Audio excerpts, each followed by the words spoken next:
¿Qué tipo de opiniones públicas puede manejar un ministro de la Suprema Corte de Justicia? ¿Tiene algún límite? ¿Cuándo son consideraciones técnicas y fundadas en los principios del derecho? ¿Y cuándo son consideraciones políticas? La semana pasada, mientras culminaba el trámite parlamentario de la ley que restablece la pretensión punitiva del Estado para los delitos cometidos durante la dictadura y deja sin efecto la prescripción de esos crímenes, cuando había un fuerte debate sobre si con esa ley se estaba desconociendo o no los resultados del referéndum de 1989 y el plebiscito del 2009, el presidente de la Suprema Corte de Justicia, Leslie Van Rompuy, fue consultado en una rueda de prensa. ¿Qué importancia le da la Suprema Corte de Justicia a los plebiscitos populares, donde participa toda la población? Y la importancia que se le debe dar en una institucionalidad democrática. Pero los derechos humanos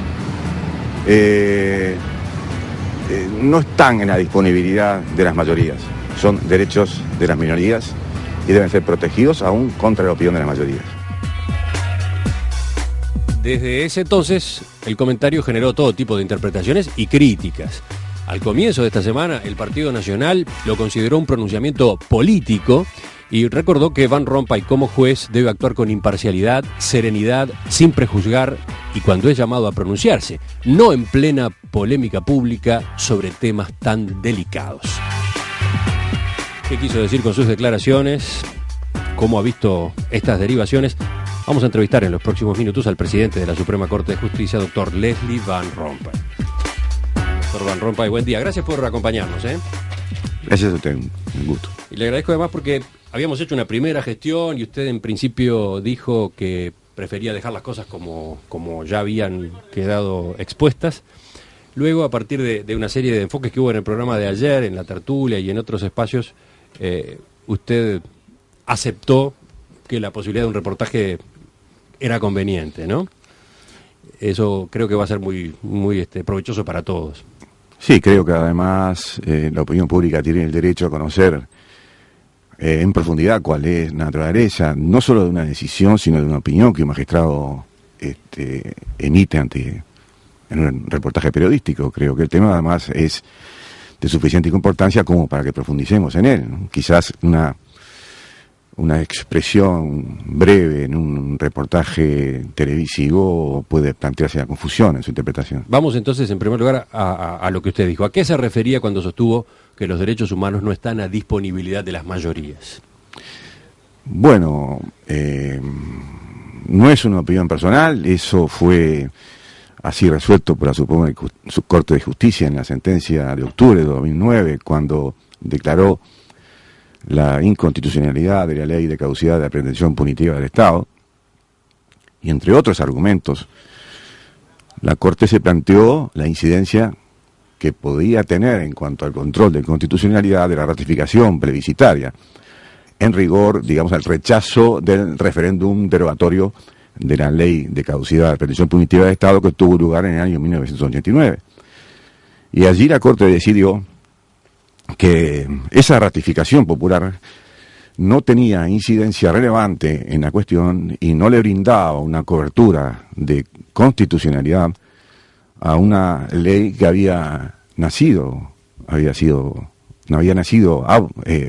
en sus orígenes estaba viciada de inconstitucionalidad por contraponerse con derechos y principios constitucionalmente acogidos. Y entre otros argumentos también, la Corte, sosteniendo o compartiendo la opinión de un ilustre jurista italiano, como lo es Luigi Ferrajoli, decía expresamente que los derechos fundamentales, los derechos humanos, son límites a los poderes de las mayorías parlamentarias y aún con ratificación plebiscitaria.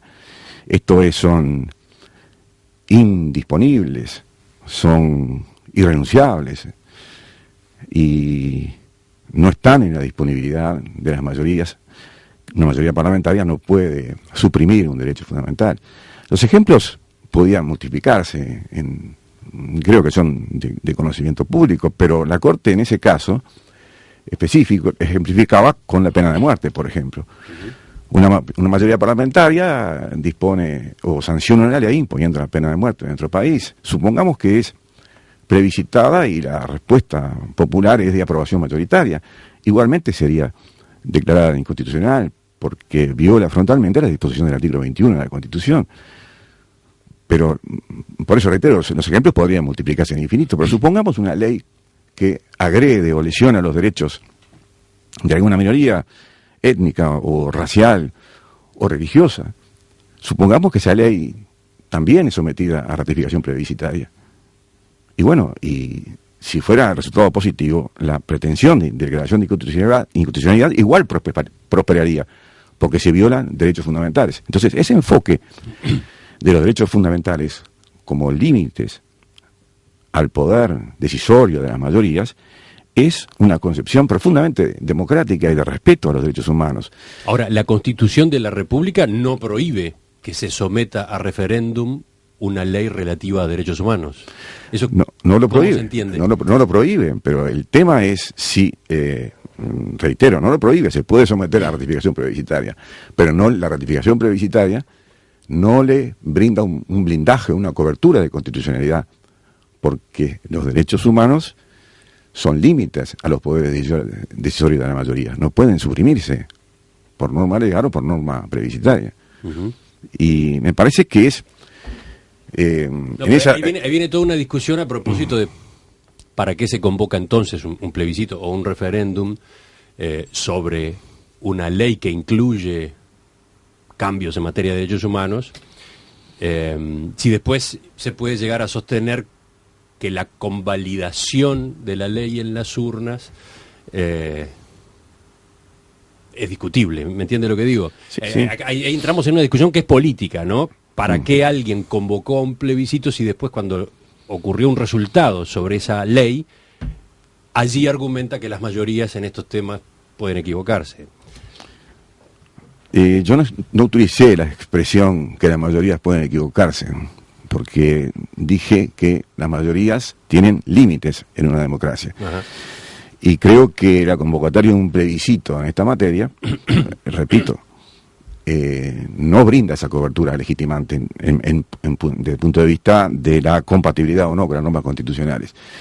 Aquí el Poder Constituyente asigna al Poder Judicial y a los jueces constitucionales la facultad del poder deber de controlar la constitucionalidad de las normas legales. Las normas legales pueden ser o no constitucionales en función de su conciliabilidad con las normas de la Constitución y básicamente con las normas que consagran y declaran los derechos humanos fundamentales.